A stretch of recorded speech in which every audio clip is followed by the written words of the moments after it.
Hello, everybody, and welcome to another episode of Boldly Going. It is I, Merlin, sometimes known as Joe, and I've got the film fanatics here with me. Got Dan there, Hello. And Justin there. How's it going? And today we're going to go back to DS9 and talk about if wishes were horses, or as I like to call it, the Rumpelstiltskin episode. Yeah. And who's going to do the synopsis this time? I mean, I'll do it. Dan, you're I doing believe it. Justin did Next Gen last week. Well, then, hey. Yep. You're doing DS9. Go Tell me, what happened? Why was Rumpelstiltskin So, in this yeah, this episode? was a Rumpelstiltskin heavy episode. Certainly. Which is first for For Star Trek. Yes. He's not usually in it. No, but- not one of the featured characters. No. So, although better than Harry Kim, still. Wow. And his one appearance. In the Star Trek rankings of characters, Dan Rumpelstiltskin is still much higher than Harry Kim. 397 Harry Kim. So Dax explores an unusual energy reading near the DS9 to see if it's dangerous or what's up with it. And all of a sudden, people's imaginations suddenly come to life. You've got Rumpelstiltskin because of a story that O'Brien was reading to his daughter, Jake's baseball hero from 2026, coming up very soon here for us. That's right. And Bashir even finds a Dax clone that's in love with him. How great for him. So that all happens. I think it's a pretty decent episode for what it is. It's fun. It's one of these where Trek says, like, hey, let's not go too heavy, let's have fun. But again, and we keep sort of getting on this path because of the way we structure Boldly Going, episode 16 of TOS, episode 16 of Next Gen, we just recently saw an episode,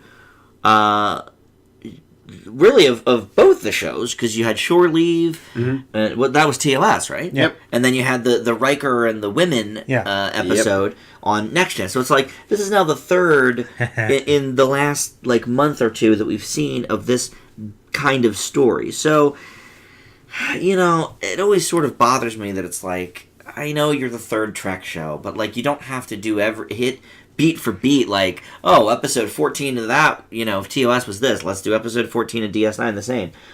So I have to give it, or take away some points for that. But, I like the way it resolved itself. I thought the characters that got introduced were all interesting. Like I said, I wasn't kidding. I did like the Rumpelstiltskin bit. So, yeah, it's okay. It's enjoyable. It was a fun episode, which I think DS9 hasn't done enough of. Well, DS9 is the very serious. Right, that's Definitely. the right. You're right. So I like that they're at least saying hey, we can have a fun episode too that doesn't involve Jake and Nog doing frat pranks to people. But what about the games episode, Dan? The games. But the most serious games ever. Where they have to they die. If right, they life and death Monopoly. Well, no, that's not working for the me. literal game of life. No, I hated the game episode. Oh, Yeah, it was man. not- That was a bad one. So this is okay. I'll give it a B minus. All right. What about Justin? What do you think about it? Well, O'Brien's wife is in it, so it better be an Yeah, A plus. she was It better integral. be a GDA plus over there. GDA. Okay. Oh my god. Thank God we got O'Brien's wife back Yep. in the mix. And we All gave is her safe. absolutely 0 degrees. She's such an ancillary character. She's a Justin. supporting Dan's character. using big words. Well, he's got a point. I mean, You're so mad about this. yeah. Well, I mean, if you're going to introduce a plot point, you might as well, have some degree Well, of continuity. It's come Hey, up they introduced once. Rumpelstiltskin. He's not going to show up again. He's a plot point. Actually, Does he show up again? No, Yes. Stop being spoilery. no, he doesn't show up again. Okay. However, he does have a lasting effect on the show. Oh, interesting. Q strikes again. Well, No. by way of another character, Okay. the Don't baseball tell- player. The baseball- Oh, is that right? Yeah. Okay. I figured there was something about him. But Cool. anyways, I think the quirkier DS9 gets, the more I think it sort of jumps too far away from its main tone, and it feels really awkward. For this episode, we've seen holodeck episodes. Shore Leave was basically a holodeck episode without being a holodeck episode. The Dr. Beowulf episode was quirky but entertaining, at least. Obviously, TNG went film noir. This one is holodeck gone cuckoo for Cocoa Puffs. It starts off kind of mediocre, as we all can agree. DS9 is a much more serious show. So when we're kicking it off immediately with Rumpelstiltskin and not really exploring any of the bigger ideas, like, okay, what does the holodeck mean? Do the holograms actually have sentience? What does the holodeck mean? But I think we've covered that in the other series. I think to varying degrees, but I think if you're going to introduce the holodeck and try and get sort of existential, you need to commit to it. Otherwise, it's pretty much sound and fury signifying nothing. Where I will give this one points is, I think the build-up for this episode is actually really good. I actually really like the ending to this episode. Posed a lot of interesting questions. I don't think went nearly far enough with them, but had me curious. Like the baseball character, way too many baseball quips, but I like... Justin doesn't find this episode to be a home run. I'm going to shoot myself, I swear. But baseball quips aside, I think where it ends up is nice. I think there are some interesting angles alien-wise with it. The Quark stuff is kind of entertaining. I still want to see where they're going with Odo, but right now they're just sort of poking at it but not really doing anything with it. He's a sheriff. He's a sheriff, but it's like they keep trying to introduce character up. Development and his relation with Quark. Yeah. We've seen a few team-ups, but we've never actually seen them commit to the dramatic contrast between them, I think. Oh, it happens. Oh, I'm sure it does, but we're halfway through season 1. No, almost done. I think there's only 20 episodes. So nearing the end of season 1, we can at least do something character-defining with them, I think. Well, I guess when you're juggling that many characters, you can only do so much with them in one episode. You are. That's true. Well, pretty much everybody was in this one. Yeah. Unlike that last one where she goes to the farm and there's only three people in the episode.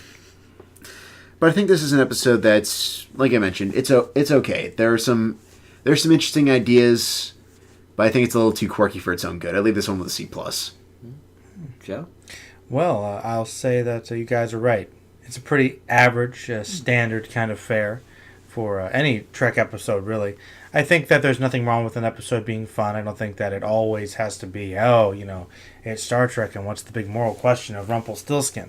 Sometimes you have to have a fun episode. The question is, was this one interesting enough to be that overly fun? It's all right. It's a C+. I guess my thought is, yes, you can have a fun episode. I agree with you. But can it be a fun episode that fits well with the spirit of the Trek show?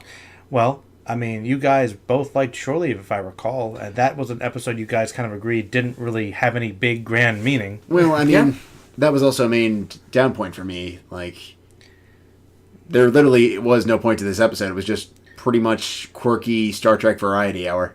Well, sometimes you gotta mix it up, I guess.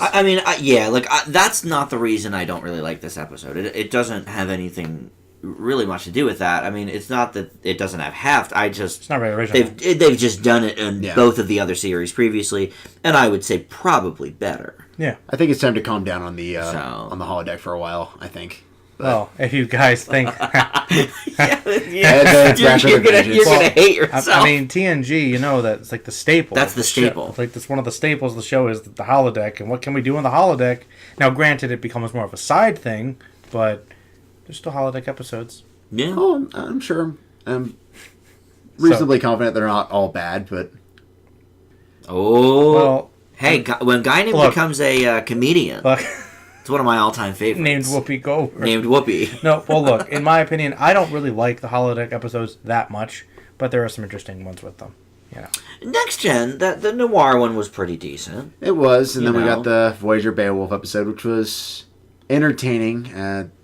Poor Harry Kim ad nauseum, but ad nauseum. But I think the holodeck works best in small doses, based on what I've seen thus far. It's probably true. I don't think they can do it in small doses. It's either a major plot element, or it doesn't exist on the show, on the episode. Let me rephrase. I haven't seen too many small ones. Look, it's like, hey, we go into the holodeck. Riker's there. He's hanging out with some girls. Mm-hmm. Oh, you're at the holodeck hour. Hey, can you get off now? It's time to get back to business. Yeah. You're mentioned. People go to the holodeck, or else something goes wrong with the holodeck, and then it comes to life. That's usually what happens. And then it strangles people. Like, well, you know what? Maybe we shouldn't have this particular device. No, we have far too much. Nah, it's important. We need our fun. We need people not to go crazy.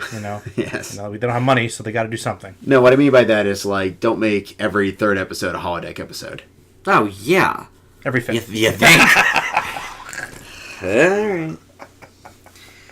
Very average. Yeah, it's pretty average. Indeed. Yeah. But yeah, guys, that's wrapping this one up. We're going to be talking about Voyager next time, so you guys know that'll be fun. And let us know what you thought about this one and future ones. Alright, see ya. See ya.